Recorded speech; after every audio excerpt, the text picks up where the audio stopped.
Ya, hari ini media nasional Sinopsis.co bersama Kades Pancakarya Insinyur Muhammad Agus Salim, di mana pada hari ini di Balai Desa Pancakarya ada sosialisasi permasalahan sampah.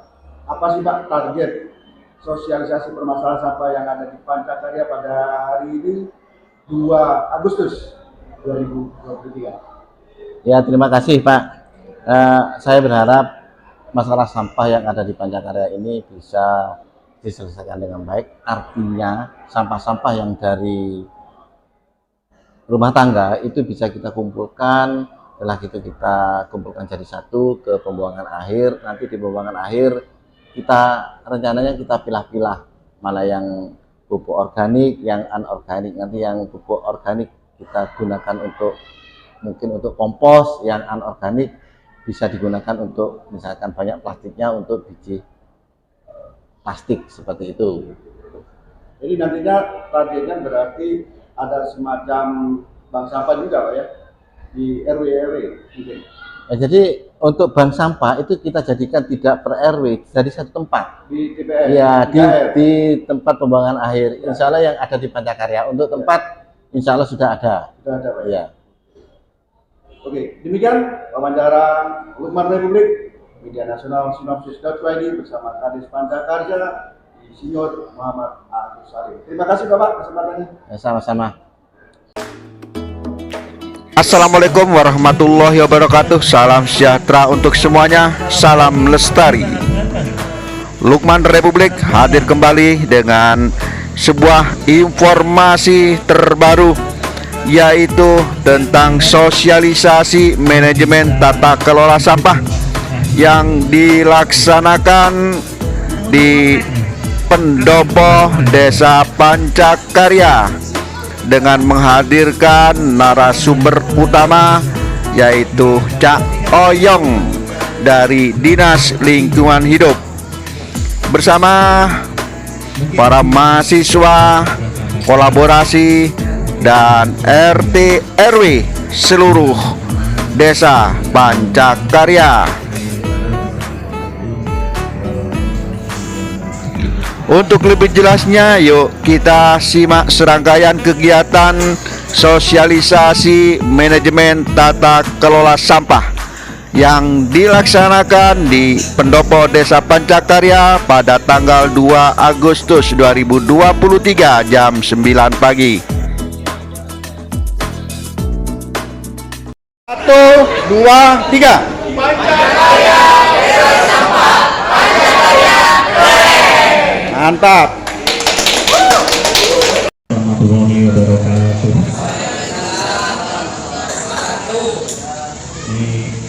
Di Pancakarya ini luar biasa ya.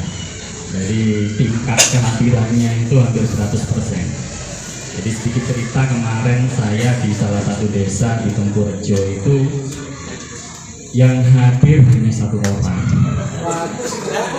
Sisanya itu perangkat desa sama yang dari KKN kolaboratif. Jadi ini aplaus luar biasa buat semua ya, mohon izin Bapak Kades, Bapak perangkat desa, dosen pembimbing dari KKN kolaboratif.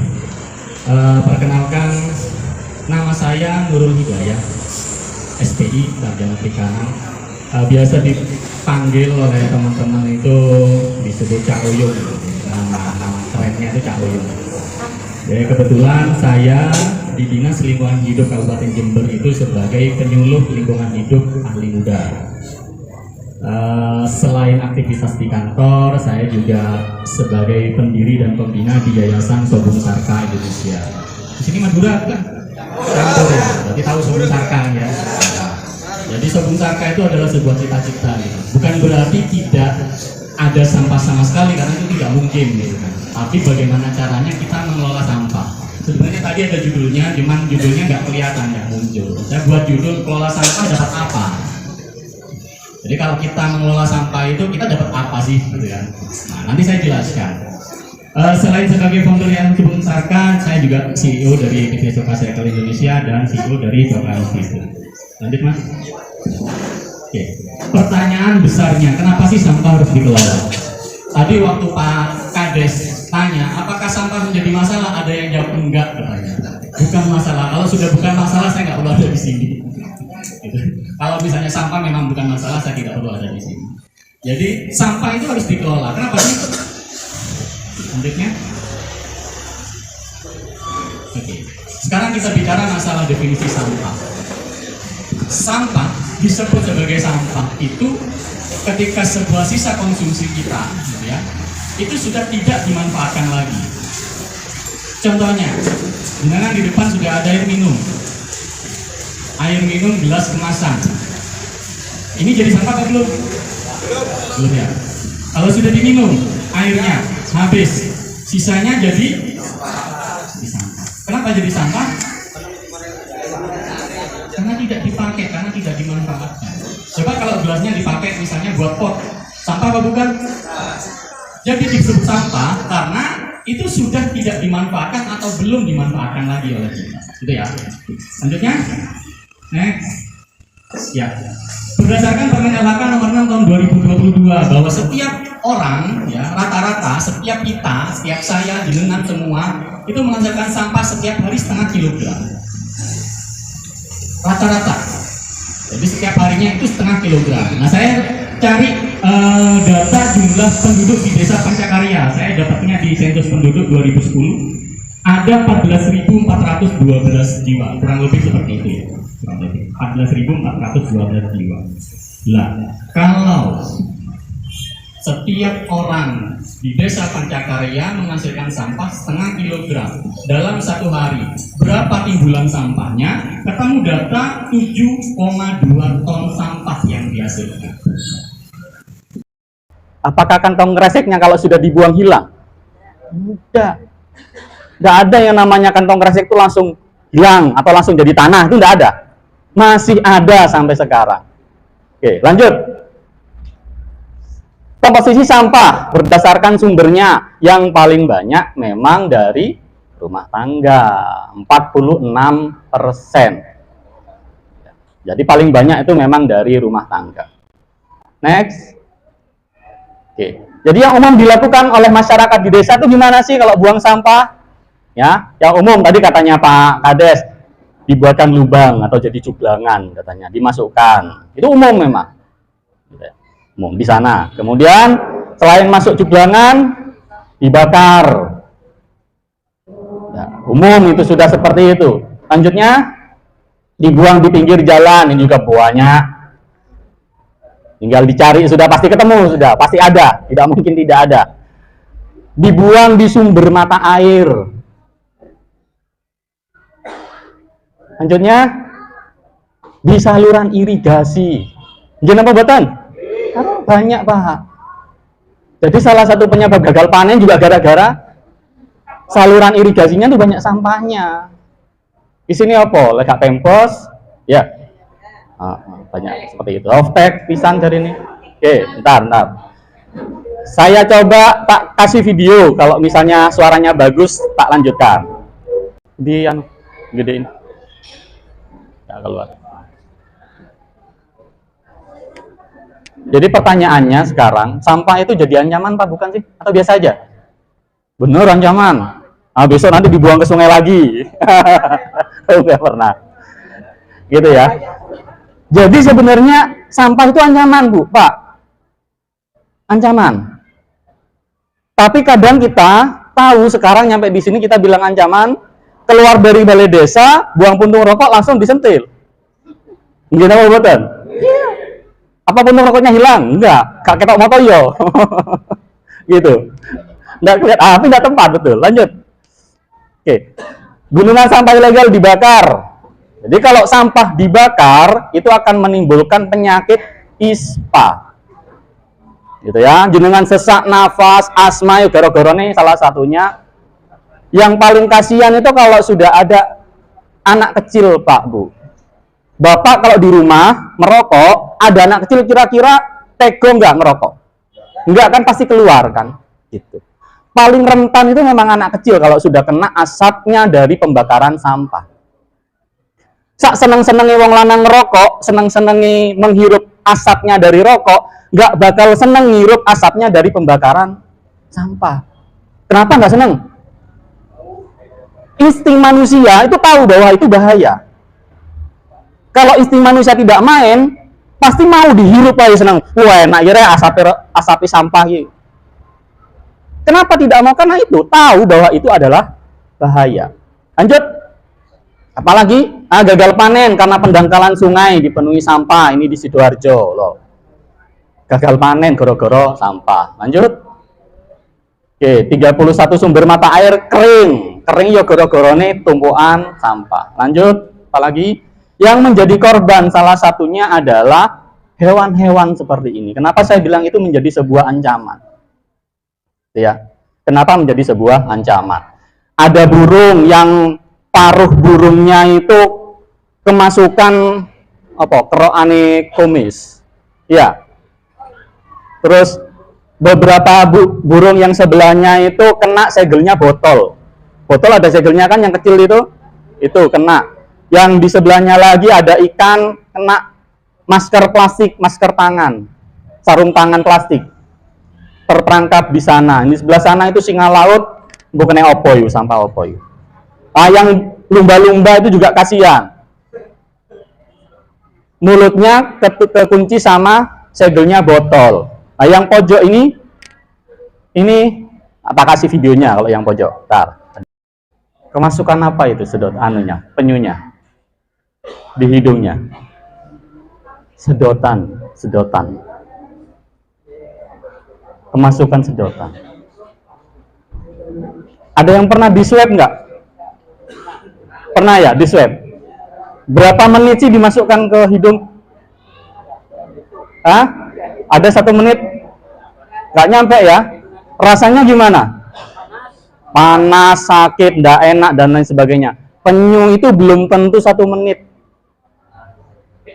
Penyu itu bisa jadi dia kemasukan sedotan yang pernah kita pakai itu bisa tahunan, bisa harian, bulanan, sampai ketemu orang baru bisa dibantu. Padahal kita manusia swab itu nggak sampai 1 menit rasanya udah seperti itu. Gimana kalau swabnya itu terus gitu ceket kemana-mana, kena anunya swab, sakit. Gitu. Oke. Lanjut. Oke, ini waktu terurai.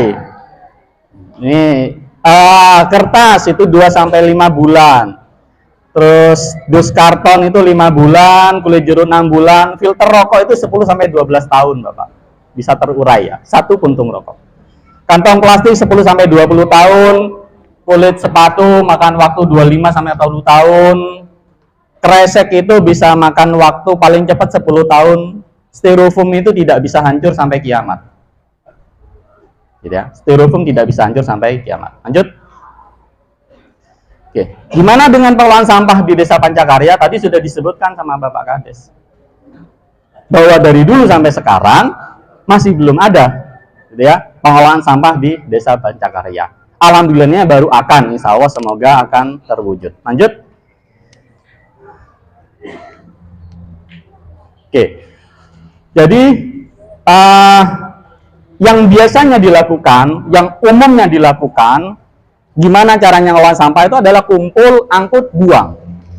Dikumpulkan di rumah, diangkut, dibuang ke sungai, di jalan, dimanapun. Kalau sungai yang ada di Pancakarya itu bisa jadi dibuang oleh orang-orang dari desa tetangga, bisa jadi. Tapi bisa jadi juga warga Desa Pancakarya buangnya ke desa tetangga. Jadi puro-puropan sampah nyaman, muter aja kayak ngono. Terus yang seharusnya dilakukan adalah dicegah, dipilah, dimanfaatkan. Salah satu contoh mencegah gimana? Yang sering saya lakukan, kemana-mana kalau bisa bawa air minum sendiri.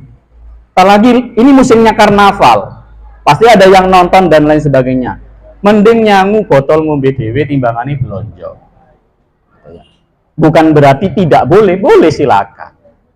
Setidaknya kita harus apa ya? Bertanggung jawab gitu ya, bertanggung jawab atas sampah yang kita hasilkan. Lanjut. Oke.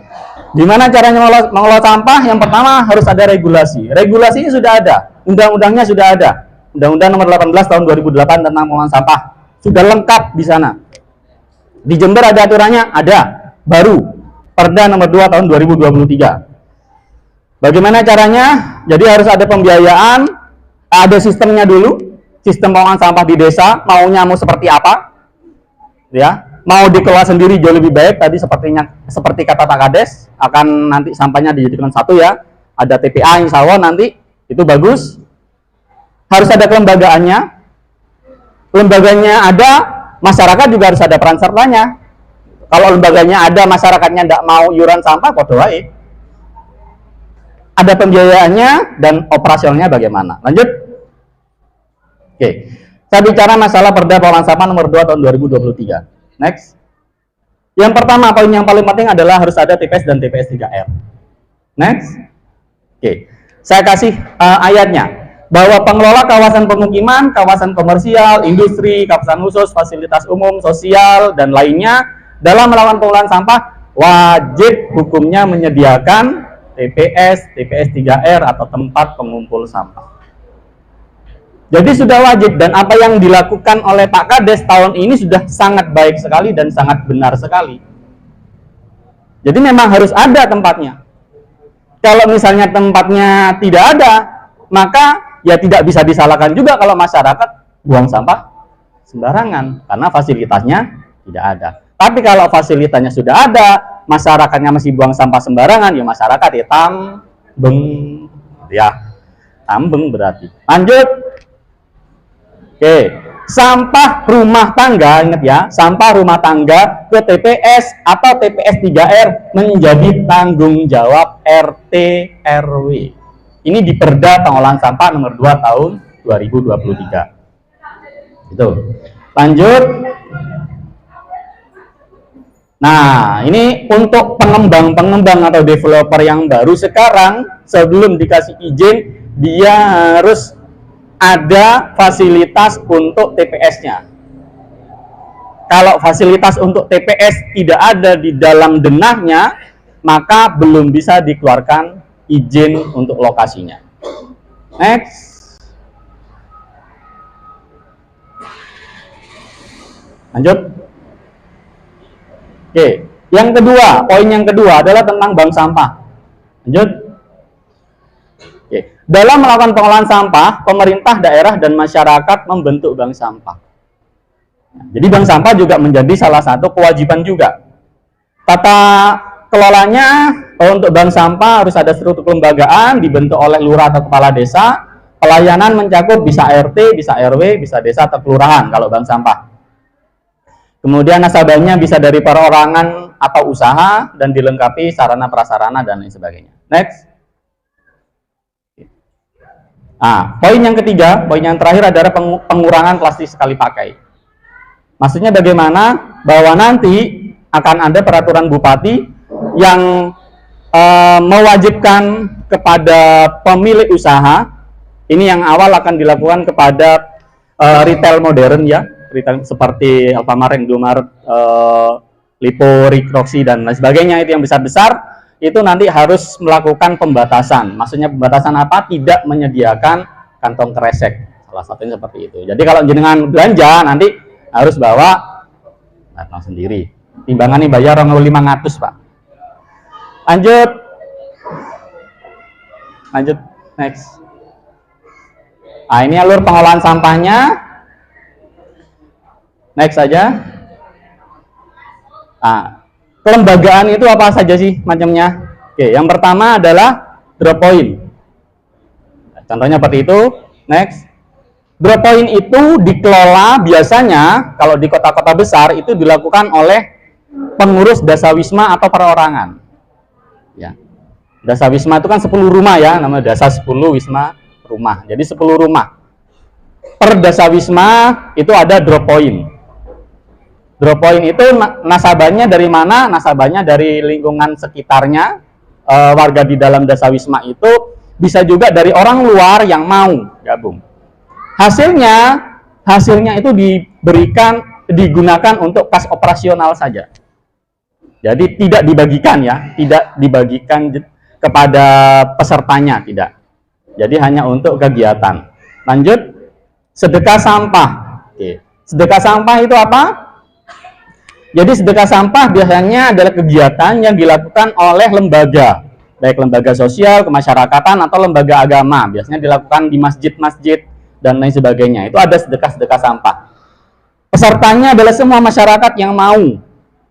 Namanya sedekah. Jadi sampah itu ternyata bisa dibuat sedekah. Dan hasilnya itu digunakan keseluruhannya untuk kegiatan operasional dan kegiatan sosial yang ada dalam lembaga tersebut. Lanjut. Bank sampah. Terus. Oke, bank sampah itu minimal ada 3 pengurus. Tadi sudah saya jelaskan, kalau wilayahnya bisa 1 RT ada 1 bank sampah, 1 RW 1 bank sampah, atau 1 desa ada 1 bank sampah. Pesertanya adalah warga di lokasi itu, kalau RT ya 1 RT, RW 1 RW, desa 1 desa. Hasilnya ditabung ya, karena bank berarti hasil sampahnya itu ditabung. Nanti akan dibagikan biasanya setahun sekali atau 2 kali pada waktu hari raya, menjelang hari raya atau mau tahun baru. Terus selisihnya itu digunakan untuk kegiatan operasional. Kelembagaan yang terakhir coba, next. Oke, TPS 3R. Next. TPS 3R itu dikelola oleh KSM, kelompok swadaya masyarakat. Tadi Pak Kades waktu di dalam tanya ke saya, kalau misalnya nanti di desa Pancakarya ini ada TPA, ini mengelolanya bagaimana? Mengelola yang paling baik untuk di desa Pancakarya, untuk di lingkup 1 desa, itu pakai sistem TPS 3R. Jadi harus dibentuk dulu kelompok swadaya masyarakatnya. Kelompok swadaya masyarakatnya ini nanti sebagai pengelola. Dan orang-orang yang bekerja di dalamnya itu bukan kerja sukarela, digaji, ada gajinya. Dari mana pembiayaannya? Pembiayaannya dari desa, 1 dari desa, ya. Yang kedua dari hasil sampah itu nanti. Jadi di dalam TPS 3R nanti itu sampah masuk yang pertama harus dalam kondisi sudah terpilah, minimal anorganik dan organik. Nanti akan ada rute pengambilan. Hari ini ngambil sampah organik saja, besok ngambil sampah anorganik, misalnya seperti itu. Kemudian yang kedua, itu nanti akan dimanfaatkan. Sampah yang anorganik nanti akan dipilah. Pilahannya nanti akan saya sampaikan juga. Dipilah, hasil pilahannya kemudian dijual, bisa langsung ke pengepul, atau dijual ikut ke bank sampah induk, bisa, atau langsung ke misalnya punya akses ke pabrik daur ulang, bisa langsung ke pabrik daur ulang. Bisa juga untuk membuat produk-produk daur ulang juga, itu juga bisa dijual. Termasuk sampah organiknya nanti. Oke. Lanjut kok kosong. Oke.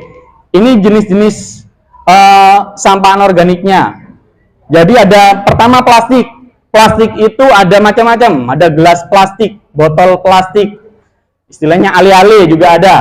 Kemudian emberan, kerasan, plastik daun, dan lain sebagainya. Banyak sekali. Ini masih bagian sedikit aja yang ditampilkan. Kalau mau didetailkan ada 100 jenis sampah plastik. Yang itu semuanya bisa dijual. Yang tidak laku sementara kemasan multi-layers. Biasanya snack anak-anak gitu ya, yang di dalamnya ada aluminium foilnya, itu tidak laku. Kemudian styrofoam itu juga tidak laku. Kalau laku pun sangat kecil sekali nilainya. Ya kalau kantong kresek masih laku, masih bisa. Sedotan juga kalau dikumpulkan masih bisa, masuk ale-ale. Tutup botol juga masih. Lanjut, jenis plastik ada logam. Kalau logam sawah sudah hafal semua. Biasanya juga jual langsung ke Dalpo. Kertas juga biasanya insya Allah sudah paham semua. Banyak yang juga jual ke Dalpo ya. Ada botol kaca juga sama. Lanjut, selain anorganik, sampah yang organik diapakan? Yang pertama dijadikan kompos. Sayang Pak kalau dibakar. Kalau kemarin-kemarin oke dibakar, kalau misalnya nanti sudah jadi ada TPA-nya, ini potensinya sangat besar. Bupati Hendy sekarang, Bupati Jember, ini kan lagi menggemborkan tentang pabrik pupuk organik. Nah ini kita bisa nanti dari Desa Pancakarya harusnya bisa kolaborasi juga, gitu, harus bisa masuk. Karena potensinya sangat besar. Sampah organik itu kurang lebih 50-60% dari sampah yang kita hasilkan setiap hari. Caranya banyak, kalau skala desa atau komunal nanti ada cara sendiri saya bisa sampaikan nanti. Nah, ini yang skala rumah tangga, jadi bisa pakai hanya namanya komposter Takakura istilahnya. Jadi bisa pakai ember sendiri di rumah. Lanjut. Bisa pakai tong-tong yang biru seperti ini juga bisa komposter. Nah, nanti juga hasilnya kan bisa dijual. Terus selain komposter juga bisa membuat ekoenzim. Ekoenzim ini cairan yang serbaguna. Insya Allah sebagian besar sudah pernah mendengar, tapi mungkin belum tahu.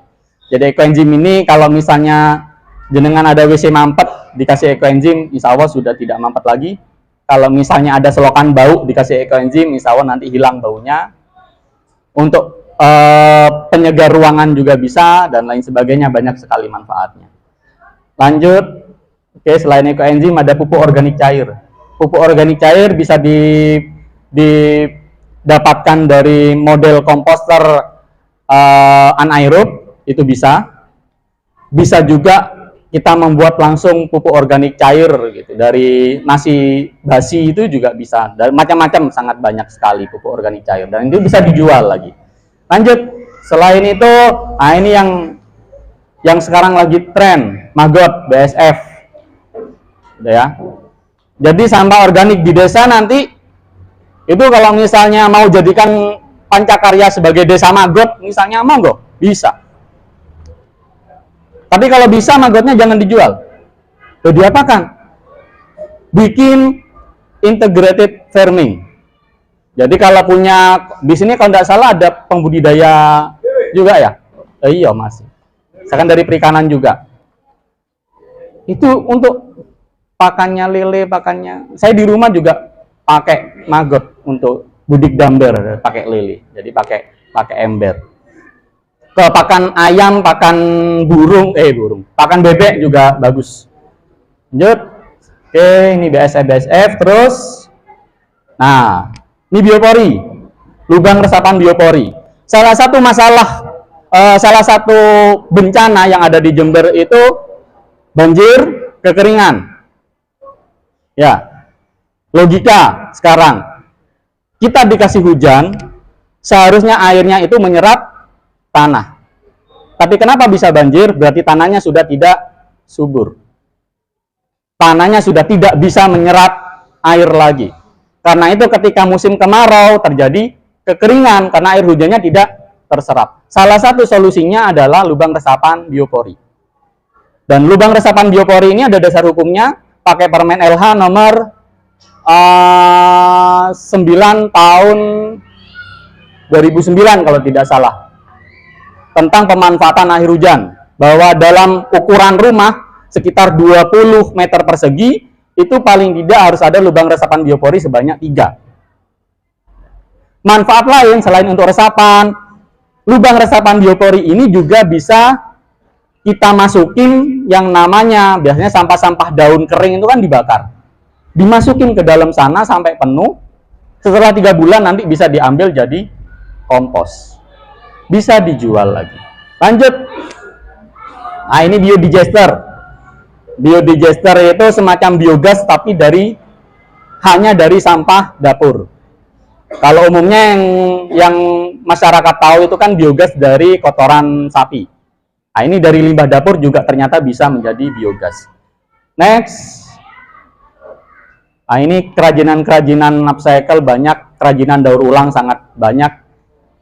Pempes atau popok yang menjadi masalah sebenarnya bisa dimanfaatkan juga menjadi pot. Itu juga bisa. Gitu. Ada banyak sekali model-model kerajinan daur ulang. Terus, nah, apakah sesederhana itu? Enggak. Yang sederhana ngomong, Pak. Tapi alhamdulillah saya ngomong juga saya sudah praktekkan. Memang tidak sesederhana itu. 1, 2, 3.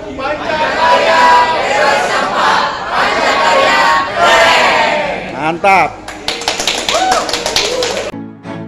Demikian informasi Lukman Republik. Sampai jumpa lagi dengan informasi yang lain. Jangan lupa dulur-dulur like, comment, and subscribe. Matur nuwun. Assalamualaikum warahmatullahi wabarakatuh. Salam sejahtera untuk semuanya. Sampai jumpa lagi.